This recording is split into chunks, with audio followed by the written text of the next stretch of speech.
पिता पुत्र पवित्र आत्मा के नाम पे। आमीन आमीन आमीन आमीन। हो पवित्र आत्मा आजा आजा मेरे आज के प्रार्थना में आजा। आकर मेरे लोगों को आशीषित करे जा। हो पवित्र आत्मा आजा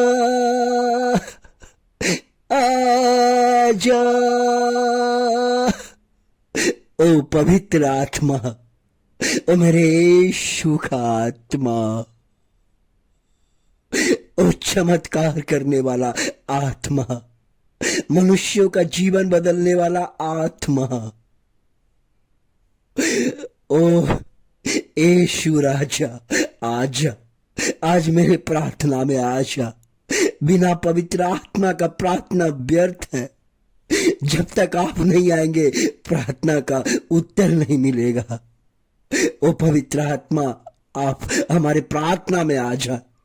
हमारे लोग बैठ के इंतजार कर रहे हैं, आपके दरवाजे के पास खटखटा रहे हैं, कहते हैं यीशु महाराज जी दरवाजा खोलिए। मैं आपके दरवाजे पे बैठा हुआ हूं। मैंने फैसला किया है आपकी आवाज को सुनूंगा। मैंने फैसला किया है आपके वाक्यों पर, आपकी आज्ञाओं का पालन करूंगा। मैंने फैसला किया है अब से पाप नहीं करूंगा। मैंने फैसला किया है यीशु को छोड़ के मैं कहूं नहीं जाऊंगा। मैंने फैसला किया है मैं अपने जीवन से पाप को उठा के फेंक दूंगा उस नदी में, उस कपड़े में बांध के, जो दोबारा ना तो देखूंगा ना तो पाप करूंगा। यीशु महाराज आज दरवाजे को खोल लीजिए, खोल दीजिए। जिस तरह आपने मूसा पहाड़ पे 1-1 घंटा 2-2 दिन 4-4 दिन 40 दिन उपवास कर प्रार्थना करता था, और आप आके उसे वचन देते थे, 10 आज्ञा देते थे और कहते थे जाओ ये मेरे लोगों को बता दो। प्रभु जी आज आप आइए। आप नहीं आएंगे ये प्रार्थना व्यर्थ है, क्योंकि संत लूका अध्याय 1:13 में इस प्रकार कहता है, डर मत, तेरी प्रार्थना सुन ली गई है। डरना नहीं है, परमेश्वर कहता है मत डरिए। आज प्रभु यीशु मसीह हमारे बीच उपस्थित हो गए, पवित्र आत्मा आ गए हैं और कह रहे हैं मत डरिए। आप लोग से कह रहे हैं मत डरिए। आप भविष्य का चिंता के लिए डर रहे हैं, आप अपने बच्चे का पढ़ाई के लिए डर रहे हैं, आप अपने बाल बच्चे का शादी ब्याह के लिए डर रहे हैं, आप परिवार आपका हॉस्पिटल में डर रहे हैं कि पैसा कहां से लाऊंगा, बच्चे का एडमिशन कैसे कराऊंगा, आप डर रहे हैं। हमारे बाल बच्चे को नौकरी कैसे मिलेगा, आप डर रहे हैं। खेत में अनाज कैसे, फल मेरा जो लगाया हुआ रुपया कैसे वापस आ रहा है, उसके लिए डर रहे हैं। प्रभु कहता है डरिए मत। आप जो कुछ मन में सोचे हैं, जो भी प्रार्थना किए, वो प्रार्थना का उत्तर मैं दे रहा हूं। परमेश्वर कह रहे हैं कि मैं उस प्रार्थना का उत्तर दे रहा हूं, तुम ग्रहण करो। आंख बंद करके ग्रहण करो और पवित्र आत्मा से कहो, पवित्र आत्मा जी मेरे प्रार्थना का उत्तर दीजिए। पवित्र आत्मा जी मेरे प्रार्थना का उत्तर दीजिए और मेरा पाप क्षमा कीजिए और हमारे हृदय में आइए। हमारे हर गंदगी को साफ करके हमारे हृदय में रहिए। आप जानते हैं संत लूका का चैप्टर में जकैस नाम का एक व्यक्ति था जो चीफ कलेक्टर था। चीफ कलेक्टर का मतलब होता है कि उसके नीचे कई लोग काम करता था, काफी धनी था। रोमन साम्राज्य में वो टैक्स वसूलता था, लोगों का टैक्स वसूलता था और इतना धनवान था कि हम कह नहीं सकते हैं।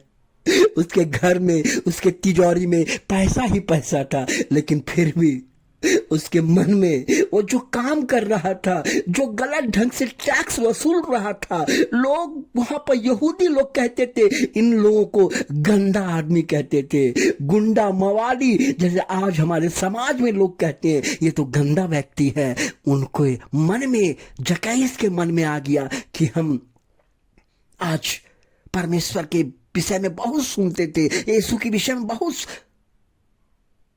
उन्होंने सुना। एक दिन उसके हृदय में आ गया कि आज मैं यीशु को देखूंगा। उसी दिन जेरिको के नगर से प्रभु यीशु मसीह गुजर रहे थे, वो देखना चाहते थे।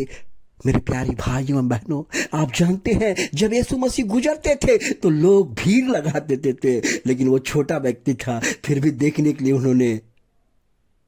उन्होंने पेड़ में चढ़ के यीशु को देखा। उसके मन में आ गया कि आज हम यीशु को देखूंगा। इतना ही आया और कुछ नहीं आया। और यीशु ने उसे देख लिया, कहा जकई नीचे उतर जाओ, मेरे पास आओ, आज मैं तुम्हारे घर में भोजन करूंगा।